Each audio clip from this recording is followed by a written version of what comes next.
নমস্কার দর্শক বন্ধুরা, আজকে আমি আপনাদেরকে 34 সাইজের সব্যসাচী ব্লাউজ কি করে কাটিং করতে হয় স্টেপ বাই স্টেপ দেখাবো।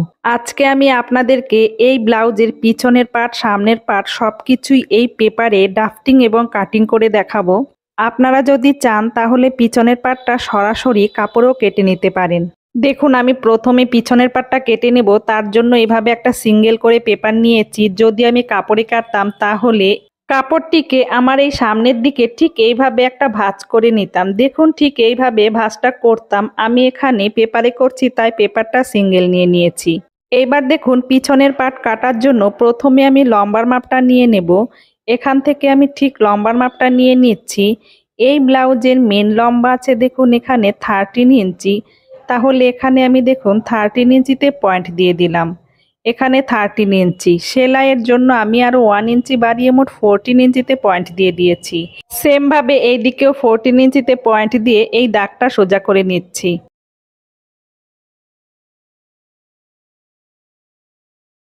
দাগটা সোজা করে নিয়েছি। এবার দেখুন, এখান থেকে কাঁধের মাপটা নিয়ে নিচ্ছি। এই ব্লাউজটা ডিপ নেকের মধ্যে করছি তাই কাঁধ এখানে 5.5 ইঞ্চি নিচ্ছি।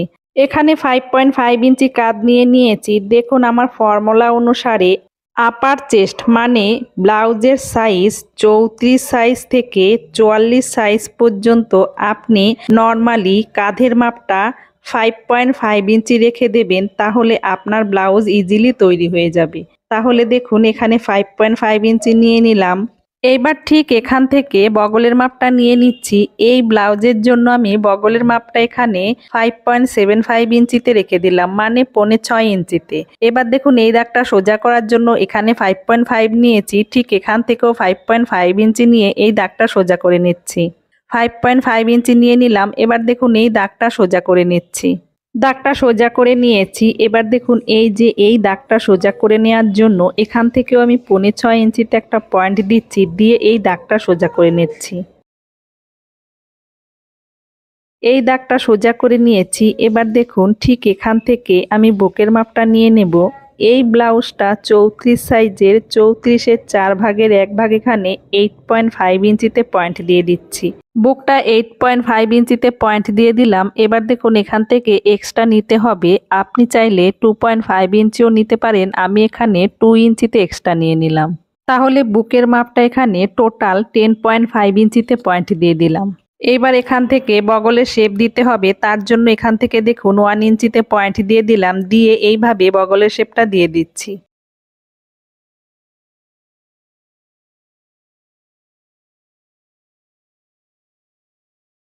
বগলের শেপটা দেয়া হয়ে গেছে। দেখুন, ঠিক এইভাবে বগলের শেপটা নিচের দিকে নামিয়ে দেবেন, তাহলে পিছন পাটের ফিটিংসটা ভালো আসে। এবার দেখুন, বুকের টোটাল মাপ থেকে 1/2 ইঞ্চি কমিয়ে আমি কোমরের মাপটা নিয়ে নিচ্ছি। এইভাবে কোমরের মাপ নিলে আলাদাভাবে কোমরের মাপটা নিতে হয় না, সঠিক মাপটা চলে আসে। এইবার এই দুটো পয়েন্টকে এভাবে মিলিয়ে দিলাম। এবার এখান থেকে নেকলাইনটা নিয়ে নেব। এই কাঁধ থেকে নেকলাইনটা নিয়ে নিচ্ছি দেখুন 2 ইঞ্চি। এখানে নেকলাইনের জন্য 2 ইঞ্চিতে পয়েন্ট দিয়ে দিলাম। এবার নেক ডেপথ নিয়ে নিচ্ছি। এখান থেকে আমি নেক ডেপথ নিয়ে নিচ্ছি এই ব্লাউজের জন্য 9.5 ইঞ্চিতে। তাহলে এখান থেকে আমি নেক ডেপথ নিয়ে নিলাম 9.5 ইঞ্চি। এবার এই নিচ থেকে দেখুন 2.5 ইঞ্চিতে পয়েন্ট দিয়ে দিচ্ছি। এখান থেকে 2.5 ইঞ্চিতে পয়েন্ট দিয়ে এই পয়েন্টগুলো মিলিয়ে দিচ্ছি।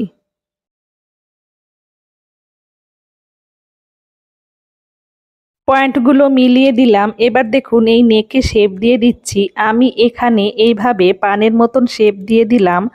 আপনি আপনার মর্জি মতন যে কোনো শেপ দিতে পারেন। আমি এখানে পান শেপ করে নিলাম। এবার দেখুন, কোমরের টিকেনের জন্য 5 ইঞ্চি দূরে একটা পয়েন্ট দিলাম। ওপরেও দেখুন 5 ইঞ্চিতে উঠিয়ে নিচ্ছি। ওপরে 5 ইঞ্চি উঠিয়ে নিলাম। এখান থেকেও 5 ইঞ্চিতে পয়েন্ট দিয়ে এই দাগটা সোজা করে নেব। চিকেনের দাগটা সোজা করে নিলাম। এবার এখানে চিকেনের জন্য পয়েন্ট দিয়ে দিচ্ছি। এইদিকে 1/2 ইঞ্চি আর এইদিকে 1/2 ইঞ্চি, মোট 1 ইঞ্চির চিকেন দিয়ে এখানে চিকেনের পয়েন্টগুলোকে এইভাবে কোনা করে মিলিয়ে দিচ্ছি। চিকেনের পয়েন্টগুলো মেলানো হয়ে গেছে। এবারে কাঁধের এখান থেকে দেখুন 2 সুতা মতন ডাউন করে দিচ্ছি, তাহলে কাঁধ পড়ে যাওয়ার সম্ভাবনা কম থাকে। এই পয়েন্টটাকে কাঁধের সাথে এইভাবে মিলিয়ে দিতে হবে। দেখুন, তাহলে আমার পিছনের পাটটা সম্পূর্ণ মেজারমেন্ট নিয়ে দাগ দেওয়া হয়ে গেছে। এবার আমি দাগ অনুসারে কেটে নিচ্ছি।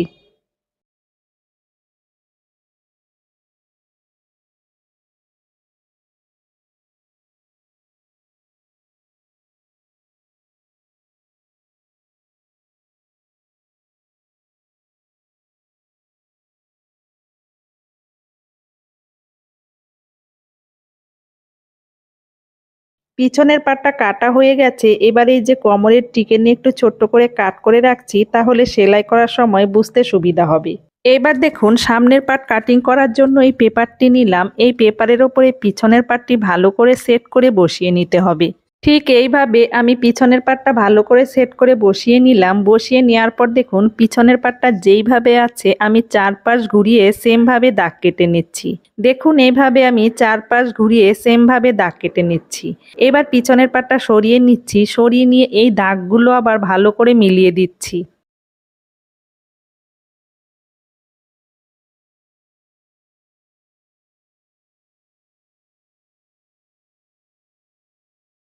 দাগগুলো মিলিয়ে নিলাম। ডিপ নেক ব্লাউজে সামনের বগলে শেপ দেওয়ার দরকার নেই। এবার দেখুন এই যে কাঁধ থেকে আমি সামনের গলার ডিপ নিয়ে নিচ্ছি। এই কাঁধ থেকে সামনের গলার ডিপ নিয়ে নিচ্ছি এই ব্লাউজের জন্য 7 ইঞ্চিতে। এখানে আমি নর্মাল ডিপের জন্য 7 ইঞ্চিতে পয়েন্ট দিয়ে দিচ্ছি। আপনি যদি চান তাহলে 6.5 ইঞ্চিতেও পয়েন্ট দিতে পারেন। আর যদি ডিপটা একটু বেশি রাখতে চান তাহলে 7.5 ইঞ্চিতে পয়েন্ট দিতে পারেন। আমি এখানে নর্মাল ডিপের জন্য 7 ইঞ্চিতে পয়েন্ট দিয়ে দিলাম। আর এই যে নিচ থেকে 2.5 ইঞ্চিতে পয়েন্ট দিয়ে এই পয়েন্টগুলো মিলিয়ে দিচ্ছি। পয়েন্টগুলো মিলিয়ে দিলাম। দেখুন সামনের গলায় আমি ওপর থেকে পিছন গলার সাথে সেম রেখেছি 2 ইঞ্চি, কিন্তু নিচ থেকে দেখুন 2.5 ইঞ্চি নিয়ে নিয়েছি। এইবার সামনের গলার শেপটা দিয়ে দিচ্ছি। সামনের গলায় আমি সেমভাবে পান শেপ রেখে দিলাম। আপনি আপনার মর্জি মতন যে কোনো শেপ রাখতে পারেন। এইবার এই কাঁধ থেকে বাস্ট পয়েন্টের মাপ নিয়ে নিতে হবে। এই ব্লাউজের বাস্ট পয়েন্ট আছে 9 ইঞ্চি। তাহলে আমি দেখুন এখানে প্রথমে 9 ইঞ্চিতে পয়েন্ট দিয়ে দিচ্ছি। এখানে 9 ইঞ্চিতে পয়েন্ট দিয়ে দিলাম, কিন্তু দেখুন কাঁধে সেলাই হবে। সেলাই আমার আরও হাফ ইঞ্চি চলে যাবে, সেই জন্য আমি আরও হাফ ইঞ্চি বাড়িয়ে মোট 9.5 ইঞ্চিতে বাস্ট পয়েন্ট রেখে দিলাম। টোটাল বাস্ট পয়েন্ট 9.5 ইঞ্চিতে পয়েন্ট দিয়ে দিলাম। এই যে পয়েন্ট দিয়েছি এই পয়েন্টটাকে এবার এইভাবে সোজা করে নিচ্ছি। পয়েন্টটাকে ঠিক এইভাবে সোজা করে নিলাম। এবার দেখুন এই কাঁধ থেকে এটা হচ্ছে বাস্ট পয়েন্টের মাপ। এবার এখান থেকে অ্যাপেক্স পয়েন্টের মাপ নিতে হবে। তাহলে অ্যাপেক্স পয়েন্টের মাপটা কিভাবে বের করতে হবে দেখুন। এই ব্লাউজের আপার চেস্ট আছে 34 ইঞ্চি। তাহলে এখানে আমি 34 লিখে নিলাম। আর ফুল বাস্ট আছে 38 ইঞ্চি। তাহলে ফুল বাস্ট এখানে আমি 38 ইঞ্চি লিখছি। এই যে ফুল বাস্ট 38 আছে, এই 38কে 10 দিয়ে ভাগ করতে হবে। তাহলে এখানে 38কে 10 দিয়ে ভাগ করলে কত হয় দেখুন, 3.8 ইঞ্চি। এই যে ফুল বাস্ট 38কে 10 দিয়ে ভাগ করে 3.8 ইঞ্চি বেরিয়েছে, এটাই হলো আমার অ্যাপেক্স পয়েন্টের মাপ। তাহলে এখানে আমি 3.8 ইঞ্চিতে অ্যাপেক্স পয়েন্টের পয়েন্ট দিয়ে দিচ্ছি। এখানে 3.8 ইঞ্চি। এবার দেখুন এই যে এখান থেকে 3.8 ইঞ্চিতে পয়েন্ট দিয়েছি, সেমভাবে এখানেও 3.8 ইঞ্চিতে পয়েন্ট দিয়ে দেব।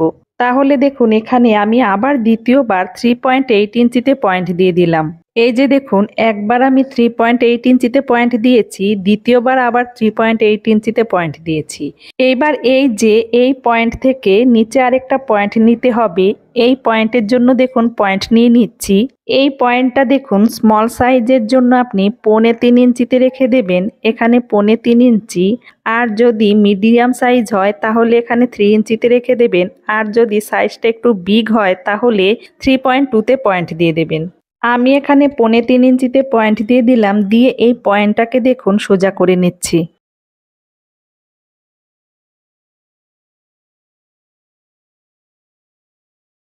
দেখুন আমি এখান থেকে যে পয়েন্টটা নিয়েছি এই পয়েন্টটা যার যত ফুল বাস্ট থাকবে সেই ফুল বাস্টকে আপনারা 13 ইঞ্চি দিয়ে ভাগ করে নেবেন, তাহলেই দেখবেন এখানকার মাপটা বেরিয়ে আসবে। এইবার এখানে টিকেনের জন্য পয়েন্ট দিতে হবে। তাহলে এখানে আমি মোট 3 ইঞ্চের টিকেন দিয়ে দেব। এই টিকেনটা এখানে দিয়ে দেব। এই যে দেখুন মিডিলের যে পয়েন্টটা আছে এই পয়েন্টটা বরাবর করে নিচ্ছি। বরাবর করে নিয়ে দেখুন পয়েন্টের এই পাশে 1.5 ইঞ্চি আর এই পাশে 1.5 ইঞ্চি, মোট এখানে 3 ইঞ্চের টিকেন দিয়ে দিলাম। এবার যে এই পয়েন্টগুলো দিয়েছি এই পয়েন্টগুলো এইভাবে কোনা করে মিলিয়ে দিচ্ছি। পয়েন্টগুলো কোনা করে মিলিয়ে দিলাম। আর এই যে মিডিলের এই পয়েন্টটাকে এইভাবে সোজা করে দাগ কেটে নিচ্ছি। চিকেনের জন্য পয়েন্টটা দেওয়া হয়ে গেছে। এবার দেখুন এই পয়েন্ট এই বগলের সাথে এইভাবে সোজা করে মিলিয়ে দিতে হবে। তাহলে দেখুন এই পয়েন্টটাকে সোজা করে মিলিয়ে দিলাম। এবার এই যে সোজা করে দাগ কেটে নিয়েছি, এই দাগটা আপনারা চাইলে এইভাবে সোজাও রাখতে পারেন, তাছাড়া এইভাবে এখান থেকে একটু শেপও দিতে পারেন। তাহলে আমি দেখুন এখানে প্রায় 1/2 ইঞ্চি মতন দূরে পয়েন্ট দিলাম, দিয়ে এইভাবে শেপ দিয়ে দিচ্ছি।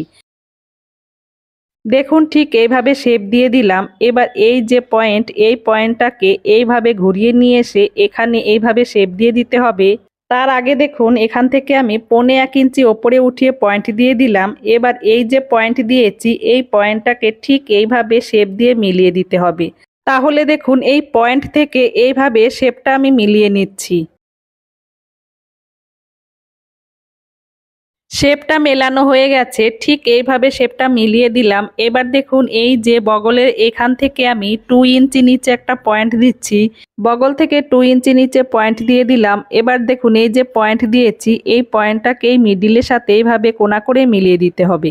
পয়েন্টটা ঠিক কোণা করে এইভাবে মিলিয়ে দিলাম। এবার দেখুন এই দাগটা এইভাবে আপনারা সোজা রাখলেও পারেন। আমি এখান থেকে দেখুন 1/2 ইঞ্চি নিচে একটা পয়েন্ট দিচ্ছি, দিয়ে এই দাগটাকে এইভাবে একটু শেপ দিয়ে দিচ্ছি।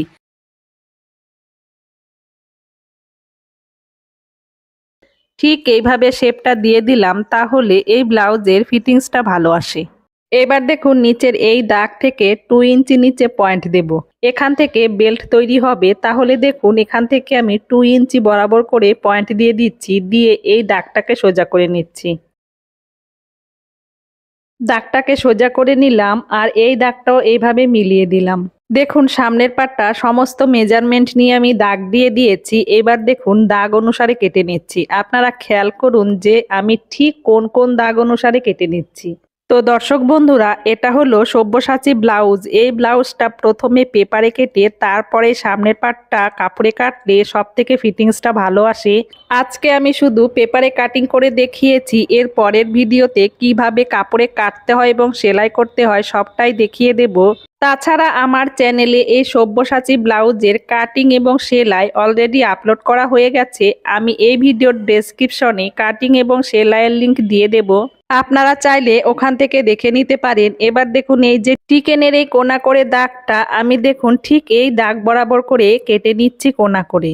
এইভাবে টিকেনের একটা দাগ কেটে নিলাম, কিন্তু দেখুন এখানে যে আরেকটা টিকেনের দাগ রয়েছে এটা কাটবো না। এই যে এপাশের টুকরো কাপড়টাকে ঠিক এইভাবে ঘুরিয়ে নিয়ে এসে এই দাগের সাথে এইভাবে মিলিয়ে ধরবো।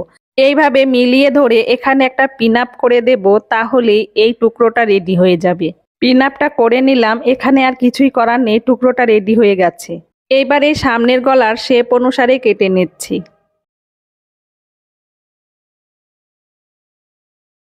সামনের গলার শেপ অনুসারে কেটে নিলাম। এবার দেখুন বেল্টের এই ফিটিংসের দিকে যে লম্বাটা, এই লম্বাটা দেখুন পিছন পার্টের সাথে আমি মিলিয়ে ধরে নিচ্ছি। বেল্টের লম্বা আর পিছন পার্টের লম্বা মিলিয়ে ধরে দেখুন এই যে বগলের এই দিক থেকে এক্সট্রা কাগজটা এইভাবে শেপ দিয়ে দেখুন এই শেপ অনুসারে কেটে নিচ্ছি। এখানে আমি শেপ অনুসারে এইভাবে কেটে নিলাম, কিন্তু এই টুকরোটাতে দেখুন এখানে যে শেপটা রয়েছে এই শেপটা বেল্টের সাথে রাখতে হবে। তাহলে দেখুন এই বেল্টটাকে আমি আবারও আলাদা একটা কাগজে বসিয়ে নিলাম। এইভাবে বরাবর করে বসিয়ে নিলাম, বসিয়ে নিয়ে চারপাশ ঘুরিয়ে প্রথমে দাগ কেটে নিচ্ছি।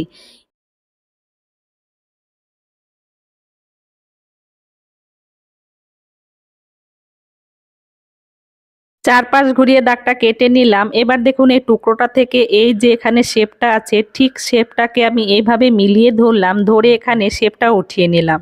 এবার এই বেলটাকে আমি যেইভাবে দাগ দিয়ে দিয়েছি এই দাগ অনুসারে কেটে নিচ্ছি।